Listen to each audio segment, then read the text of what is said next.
Hello everyone, AMU 11th entrance 2025 का paper 27 अप्रैल 2025 को है।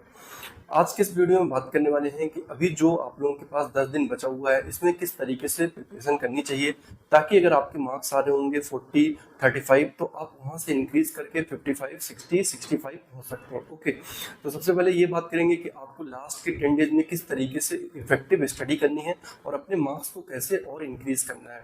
दूसरी ये बात करने वाले हैं कि सेफ स्कोर क्या हो सकता है 2025 के लिए साइंस स्ट्रीम में, इसके बारे में, और बॉयज कैटेगरी में, गर्ल्स कैटेगरी में, दोनों के बारे में बात करने वाले हैं। तो जितने भी लोग चैनल पे नए हैं वो सारे लोग चैनल को सब्सक्राइब करके रखें और वीडियो को भी लाइक कर लें। तो सबसे पहले बात कर लेते हैं कि अभी जो 10 दिन बचा है इसमें आप लोगों को किस तरीके से प्रिपरेशन करनी चाहिए।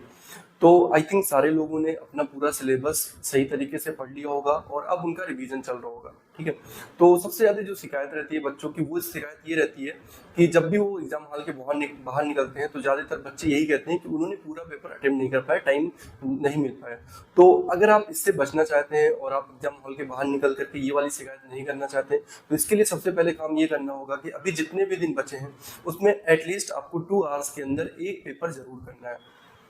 और ऐसा पेपर करना है जो आपने पहले नहीं कर रखा है। कोशिश ये करनी है, अगर आपने पहले और कर रखा है तो उसको भी आप कर सकते हैं, बट ऐसा पेपर जो आपने पहले नहीं कर रखा है अगर आप वो करेंगे तो वो ज़्यादा बेहतर होगा। तो सबसे पहले क्या करना है कि जितने भी 10 दिन बचे हैं उसमें कम से कम एटलीस्ट एक पेपर डेली आपको सॉल्व करना है, और सॉल्व करके चेक करना है, आपको ओएमआर शीट भी लेकर के आपको फिल करना है और आपको चेक करना है, एनालिसिस करना है कि आप कितना सही कर पा रहे हैं और कहाँ पे आप गलत कर रहे हैं। ये सब आपको इन 10 दिन के अंदर अपनी जितनी भी टाइमिंग है उसको सेट कर लेना है, क्योंकि अगर आपने ये नहीं किया तो आप भी एग्जाम हॉल के बाहर निकलेंगे और बाहर निकल करके आपकी भी यही शिकायत होने वाली है कि आपको टाइम नहीं मिल पाया। बट क्या कर सकते हैं, हमारा जो एग्जाम है एएमयू 11th एंट्रेंस का, वो 2 घंटे का पेपर होता है जिसमें 30 क्वेश्चन मैथ्स के आते हैं, 50 क्वेश्चन साइंस के, 5 नंबर इंग्लिश, 5 जीके और 10 इंडो इस्लामिक, यानी कि टोटल 100 क्वेश्चन होते हैं और 2 घंटे के अंदर आपको करना होता है। तो आपको क्या करना है कि अपनी जो भी टाइम के रिकॉर्डिंग आपका जो सेटअप है वो आपको पहले से ही तैयार करके जाना है कि आपको साइंस कितने टाइम में करना है,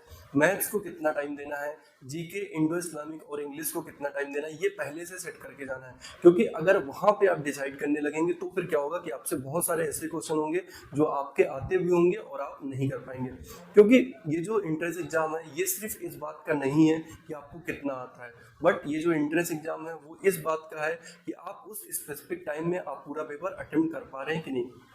तो सारे लोगों को अभी से, अगर कोई ऐसा स्टूडेंट है जिसकी और प्रिपरेशन अच्छे से हो गई है तो वो एक दिन में 2 पेपर भी कर सकता है, बट जिसकी प्रिपरेशन बहुत अच्छे से नहीं हुई है वो एक पेपर करे प्लस रिवीजन आपको ज़्यादा से ज़्यादा फोकस करना है साइंस पे। साइंस स्कोरिंग सब्जेक्ट है, इंडो इस्लामिक भी स्कोरिंग सब्जेक्ट है और थोड़ा सा जीके ब्रॉड सब्जेक्ट है, तो उसमें आप बहुत ज़्यादा टाइम ना दे करके थोड़ा बहुत पढ़ सकते हैं, और इंग्लिश को भी आपको देखना है, बट इंडो इस्लामिक में आप स्कोर कर सकते हैं और साइंस में भी अच्छा खासा स्कोर कर सकते हैं। मैथ्स टाइम टेकिंग है, मैथ्स आपने साल भर किया होगा, अभी क्या करना है जो आप पढ़ रखे हैं, जो आपके कंसेप्ट आते हैं उस पर और फोकस करना है। प्लस ऐसे चैप्टर्स जैसे जो कम टाइम लेते हैं लाइक प्रोबेबिलिटी, स्टैटिक्स, ठीक है, और उसके बाद टेक्नोमेट्री की भी सवाल बहुत एक आध बार ऐसा होता है कि आउट ऑफ सिलेबस आ जाते हैं, बट क्वेश्चन ज़्यादा आते हैं टेक्नोमेट्री से, तो आपको क्या करना है कि टेक्नोमेट्री के क्वेश्चन भी करने हैं। और पॉलिनोमियल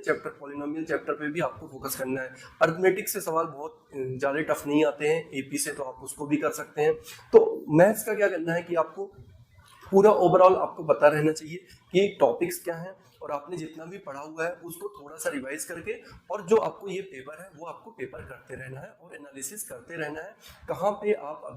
अभी आपको कहाँ पे ज़्यादा फोकस करना चाहिए। दूसरी बात ये, कोई स्टूडेंट ऐसे सोचता है कि नहीं वो पहले क्या करेगा कि वो पूरी पढ़ाई करेगा, तो अभी क्या है कि अभी उतना टाइम बचा नहीं है कि आप पूरी तरीके से आप पूरा पढ़ सकें, तो आपको अभी पढ़ने का थोड़ा सा तरीका चेंज करना होगा और आपको रिविजन साइंस का थोड़ा सा करते रहना है पैरेलल में, क्योंकि साइंस में बहुत सारी चीज़ें डायरेक्ट हिट हो जाती हैं और अगर आपको लास्ट मोमेंट में याद नहीं रही तो फिर आपसे गलत हो जाएगा। तो साइंस का रिवीजन तो करते रहना है, मैथ्स में थोड़ा थोड़ा रिवीजन करना है और प्रैक्टिस ज़्यादा करनी है मैथ्स में, क्योंकि अगर आप पढ़ेंगे मैथ्स को या फिर रिवीजन करेंगे तो आप एग्जाम में कर नहीं पाएंगे। उसके लिए आपको क्या है कि प्रैक्टिस होनी चाहिए, तो ज़्यादा से ज़्यादा प्रैक्टिस करनी है। ओके, अब अगर हम बात करें कि सेफ स्कोर क्या हो सकता है 2025 के लिए, तो 2025 के लिए सेफ स्कोर की अगर हम बात करें तो साइंस स्ट्रीम में अगर किसी स्टूडेंट के 60 प्लस आ रहे हैं, बॉयज कैटेगरी में, तो 100% उसका नाम आ जाएगा साइंस स्ट्रीम में। अगर उसके 55 प्लस आ रहे हैं बॉयज कैटेगरी में, तब भी उसका नाम आ जाएगा, 55 प्लस में भी आ जाएगा। ओके, गर्ल्स कैटेगरी में अगर हम बात करें, गर्ल्स कैटेगरी में साइंस स्ट्रीम में तो 55 प्लस है तो बिल्कुल नाम आ जाएगा, बट 51 52 है तब भी उसका नाम आने का चांस रहेगा।